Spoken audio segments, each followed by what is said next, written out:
Hello students, we are discuss a chapter called ecosystem. In the previous class, we discussed the a what is meant by ecosystem, what are the types of ecosystem, then functional components of an ecosystem, food chain, food web, ecological pyramids, ecological succession, nutrient cycle. In the previous class, we discussed only the ecosystem and its types with a brief account of a pond and ecosystem. So, ecosystem is defined as a functional unit of nature where biotic and abiotic components interacts to maintain the continuous flow of energy and cyclic movement of nutrient is called ecosystem. In the ecosystem, there is an interaction between biotic and abiotic components. In the interaction, there is a flow of energy is taken place, as well as there is a maintaining of a dynamic equilibrium in a given geographical area in a given time. There are different type of definitions we heard in the previous class. Then in the previous class also we discussed the types of ecosystem. One is natural ecosystem, another called anthropogenic ecosystem. Natural ecosystem, if the ecosystem arises naturally, those we are called as a natural ecosystem. Second, anthropogenic ecosystem or artificial ecosystem. The man-made ecosystems are called anthropogenic ecosystem or artificial ecosystem. In natural ecosystem, again we are going to see in two types. One is aquatic ecosystem, another called terrestrial ecosystem. Aquatic ecosystem means, so the ecosystem is consists water as a media where the interaction between living and non-living components are taken place. For example, sea, ocean, pond, river, lake, streams, pool, etc. The second type of natural ecosystem called a terrestrial ecosystem. The terrestrial ecosystem consists of a land. Terrestrial means land. Land where the living and non-living components are able to interact with each other in a given time, in a given geographical area. Best example, desert. Desert, grassland, forest, etc. The aquatic ecosystem again classified into two types: marine water ecosystem, freshwater ecosystem. When come to the freshwater ecosystem, it is very important. In that we are going to see in two types. One is lentic and lotic ecosystem. Lentic ecosystem where the water is stagnant, does not flow or run. Best example, ponds, pools, lakes. Lotic ecosystem where the fresh water is able to flow or able to run. Example, streams, rivers. Lentic and lotic both togetherly we call as a limnic ecosystem. Estuarine ecosystem, next one, where the fresh water meets the marine water, where the river water meets the sea water. Such joining water place is called as a estuary. Such ecosystem is called as a estuarine ecosystem. Okay, in the terrestrial ecosystem there are three types are there. One is the forest, grassland, desert ecosystem. Lastly, the anthropogenic ecosystem or man-made ecosystem called as a cropland ecosystem, garden ecosystem, aquarium. Aquarium we best example for the man-made ecosystem. Okay, so these are the types of ecosystem we studied in the previous class. Also we studied one more content in this topic called as a components of an ecosystem. Abiotic components, another called biotic components. Abiotic components like air, soil, water, light, temperature, organic, inorganic nutrients, etc. Abiotic means non-living. The abiotic components are very essential to the biotic components. Biotic components means living components, living organisms. The living components or biotic components are categorized into three types. One is producers, consumers, then decomposers. Producers, plants, because plants prepare their own food by a process called photosynthesis. Then consumers, nothing but the animals. Animals does not prepare their own food, they are dependent upon other. They can consume the food from others, so that we call as a consumers. Consumers again classified into three types: primary, secondary and tertiary consumers.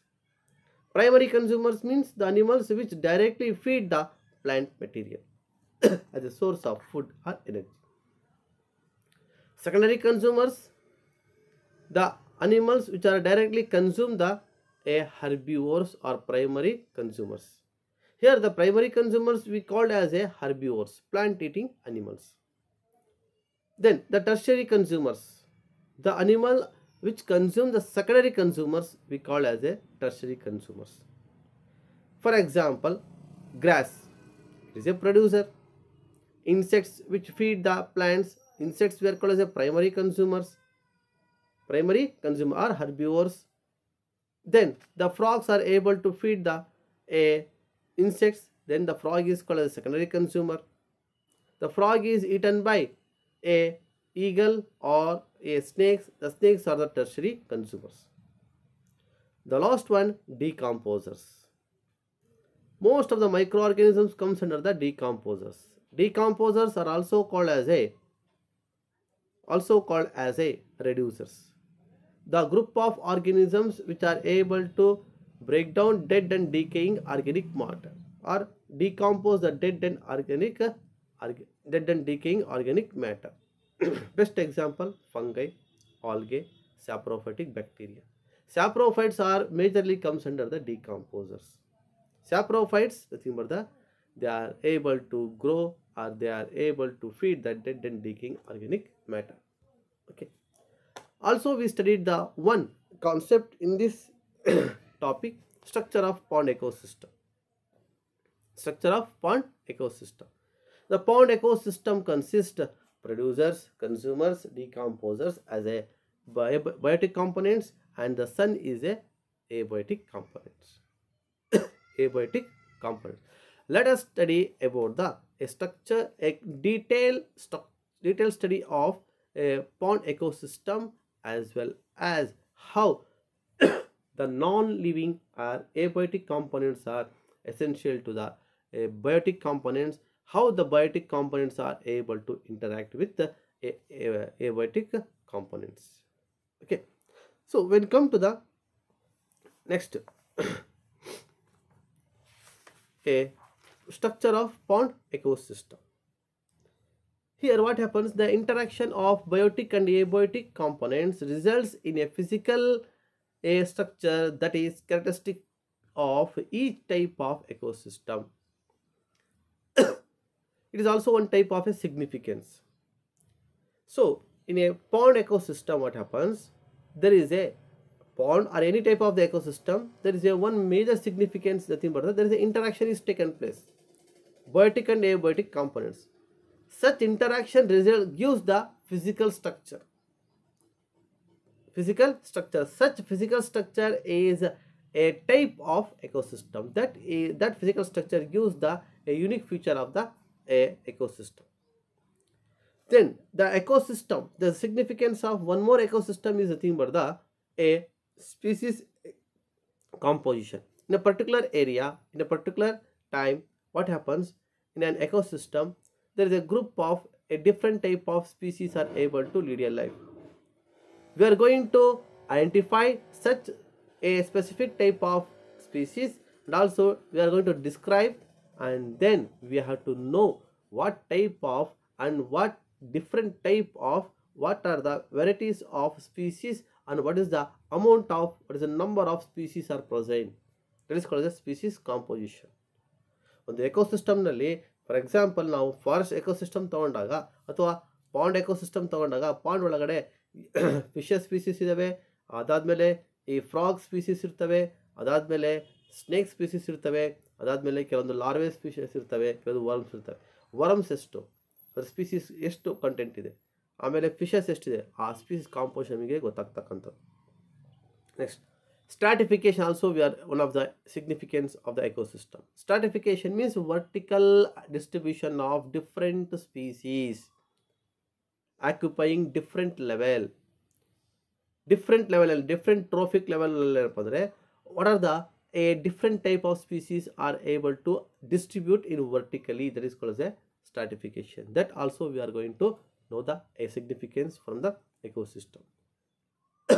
And when come to the structure of the pond ecosystem, okay, when come to the structure of pond ecosystem, the abiotic factors, first of all, sun is there. From that sun, the sun energy or temperature occurs.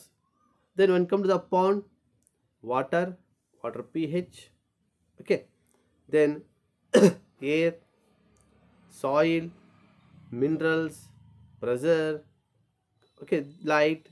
These are the different abiotic factors are occupied in the pond ecosystem. When come to the biotic factors, the biotic factors includes the living organisms of the environment. We know that plants as a producers, animals as a consumers, bacteria and saprophytic bacteria and fungus are nothing but the decomposers or reducers. Okay, reducers. Here plants, okay, when come to the plants in the pond ecosystem, what the green plants are there, the green plants able to prepare or synthesize their own food from abiotic components, abiotic substances, by a process called as a photosynthesis. Plants prepare their own food by a process called photosynthesis. How the plants have prepared their own food? By utilizing the non-living components, abiotic factor. When the plants perform the photosynthesis, the plants require the carbon dioxide, light, water, okay, some minerals. These are the abiotic factors. So by a process called photosynthesis, the green plants able to utilize and prepare their own food called as a producers. The producers of pond ecosystem include phytoplanktons, minute plant materials like diatoms, blue-green algae, in that Oscillatoria, green algae, green flagellates like volvox, euglena, chlamydomonas. Apart from this one, some other plants are also there called rooted plants, submerged plants, floating plants, okay, marginal plants. So these different kinds of the plants we are going to see. At the surface of the pond water, surface of the pond water, there is a submerged plants, okay, floating plants, then marginal plants we are going to see, Vallisneria, Hydrilla, etc. Okay, there are phytoplanktons, those are able to present bottom or middle of the pond. Then what the plants present are, what the plants are present in the pond ecosystem or in the pond, those plants are autotrophs. Autotroph means the organisms which prepare their own food without depend upon others. Such is called as a autotrophs. Here all the green plants are autotrophs. So the second community in the pond ecosystem is consumers. Consumers eat the other organisms. Consumers, nothing but the animals. So the animals which consume the food from others, so that we are called as a carnivores. All the consumers are carnivores, all the plants are herbivores. Herbivores. One thing, all the animals are not consumer. Some group of animals are consumers, some are herbivores. Then the consumers divided into three types, three subcategory: primary consumer, secondary consumer, and then tertiary consumers. So in the pond ecosystem, the primary consumers, nothing but the herbivores like zooplanktons. The best example for the zooplanktons are cyclops, Daphnia, Chironomus, Chironomus larvae, etc. Then Disticus insects, Limnia, slates, snails we are going to see. The primary consumers are eaten by secondary consumers or carnivores. Those carnivores are called as a primary carnivores or secondary consumers because they are the first carnivores in the food chain, in the food eating process. The secondary consumers are nothing but the small fishes and frogs, etc. in the pond ecosystem. Then the secondary consumers are eaten by tertiary consumers or secondary carnivores. The best example, large fishes, snakes, etc. Okay, snakes, etc. When come to the last community, decomposers. Decomposers are also called as a reducers. Okay, reducers. They reduce or decompose the dead and decaying organic matter. They can break the dead and decaying organic matter. Okay, they include microbes like bacteria, especially saprophytic bacteria, then fungi. They secrete the enzymes. Those enzymes that digest the dead organism and the debris into small bits or molecules. These molecules are absorbed by reducers, nothing but the decomposers. After taking the energy, the decomposers or reducers releases the molecules to the environment as a chemicals to be used again by producers.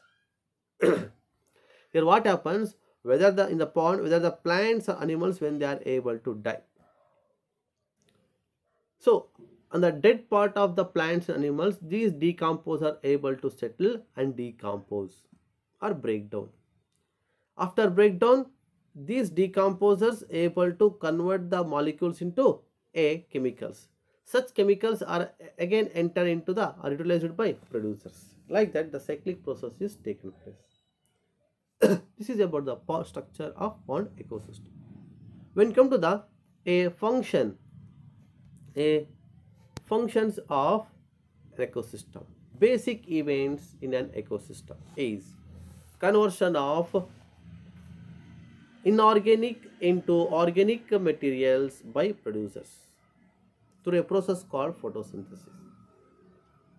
Here what the plants comes under the producers, those plants or producers convert the inorganic into organic, absorb the inorganic substances by a process called photosynthesis, then they are able to convert the inorganic into organic.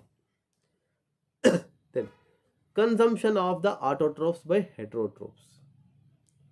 What the animals or consumers are there, those we are called as a heterotrophs because they are not able to prepare the one food, they are dependent upon the others, so that we are called the heterotrophs.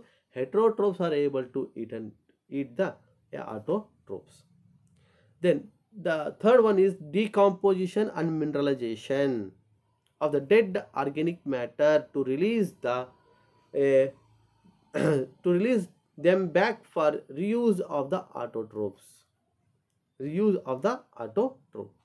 Decomposition and mineralization of the dead organic bodies. What the decomposers enter into the dead bodies, they can be decomposed and then perform the demineralization process. Then what happens when the decomposers able to break down the dead bodies of the plants and animals, they are convert the molecules into chemicals. Those chemicals are used by reused by autotrophs, nothing but the plants. Here there is a unidirectional flow of energy from lower to higher trophic level. There is a unidirectional of flow of energy. There is no any bidirectional energy we are going to see.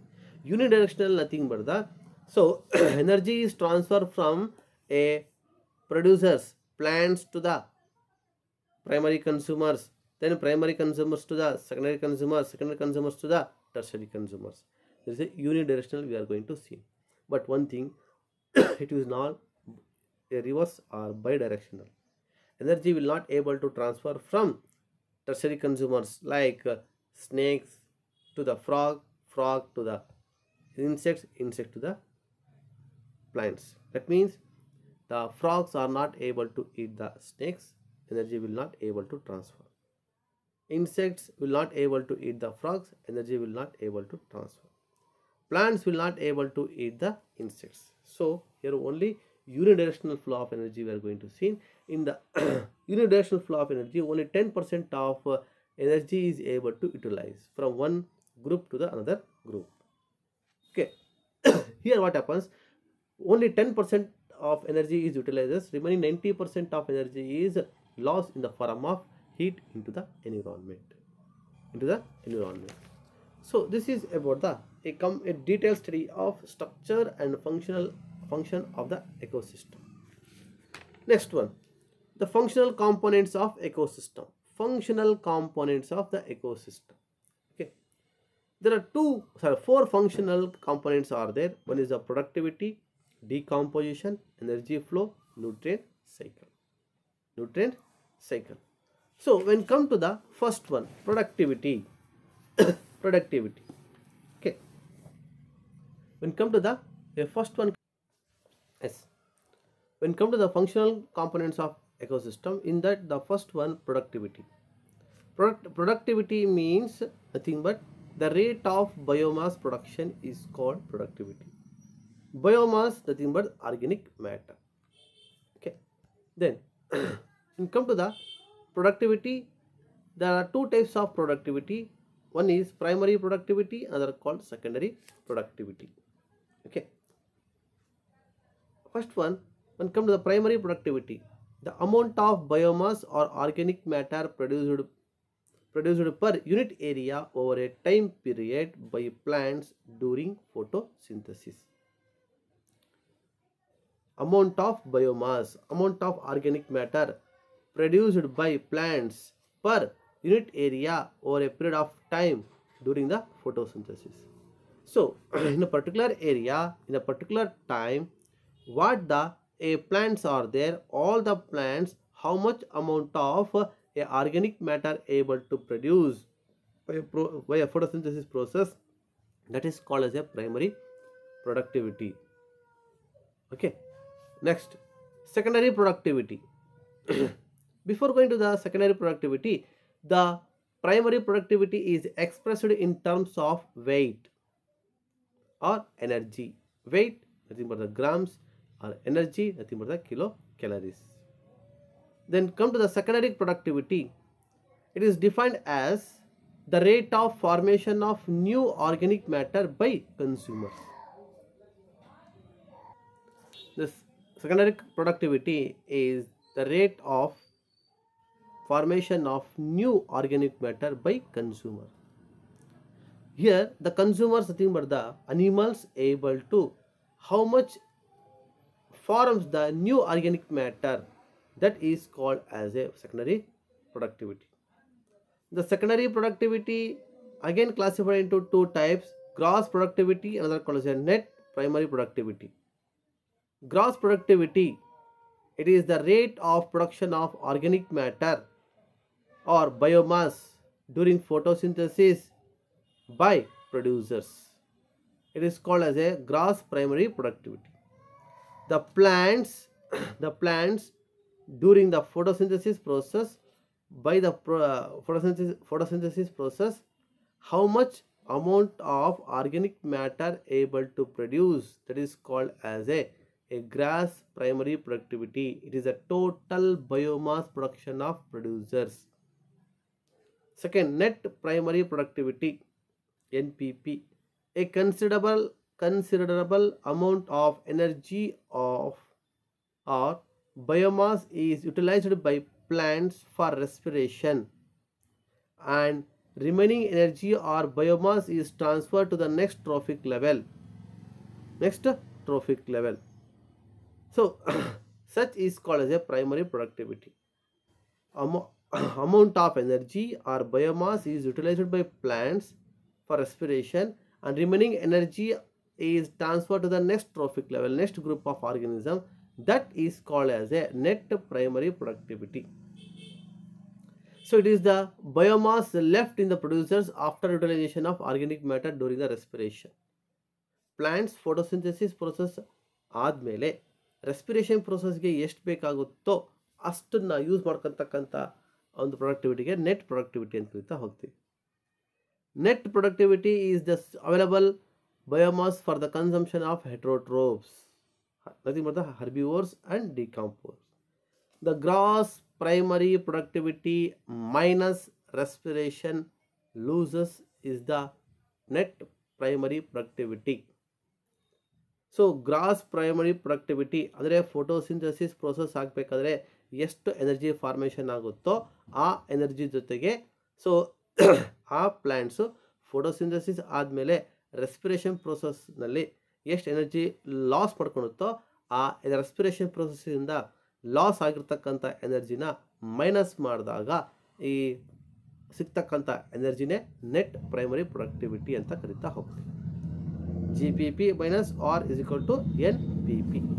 One more thing is the thing, but if gross primary productivity production equals to respiration, here there is no storage of energy occurs. ಒಂದು ವೇಳೆ gross primary productivity is equals to respiration, ಎಷ್ಟು photosynthesis process ಮಾಡಿ ಎನರ್ಜಿನ produce ಮಾಡುತ್ತೋ ಅಷ್ಟು energy ಸಮೇತ ರೆಸ್ಪಿರೇಷನ್ಗೂ use ಆಯ್ತಪ್ಪ ಅಂದರೆ ಅದರ ಯಾವುದೂ ಎನರ್ಜಿ ಸ್ಟೋರ್ ಆಗೋದಿಲ್ಲ. When the gross primary productivity is lesser than respiration, then productivity is decreases. Respiration ಪ್ರೋಸೆಸ್ಗಿನ ಕಡಿಮೆ ಪ್ರಮಾಣದಲ್ಲಿ ಫೋಟೋಸಿಂಥಸಿಸ್ ಪ್ರೋಸೆಸ್ಸಿಂದ ಈ ಪ್ಲ್ಯಾಂಟ್ಸ್ ಎನರ್ಜಿ ಪ್ರೊಡ್ಯೂಸ್ ಮಾಡ್ತಪ್ಪ ಅಂದರೆ ಅವಾಗ ಏನಾಗುತ್ತೆ, ಪ್ರೊಡಕ್ಟಿವಿಟಿ ಡಿಕ್ರೀಸ್ ಆಗ್ತಕ್ಕಂಥದ್ದು. When the gross primary productivity is greater than ರೆಸ್ಪಿರೇಷನ್ಗೆ ಜಾಸ್ತಿನೇ ಪ್ರೊಡಕ್ಟಿವಿಟಿ ಆಯ್ತಪ್ಪ ಅಂತಂದರೆ ಫೋಟೋಸಿಂಥಸಿಸ್ ಪ್ರೋಸೆಸ್ಸಿಂದ, then the productivity is increases. This is the condition. Once again, if the gross primary production is equals to the respiration, there is no storage of energy occurs. When the gross primary production is lesser than respiration, then the productivity is decreases.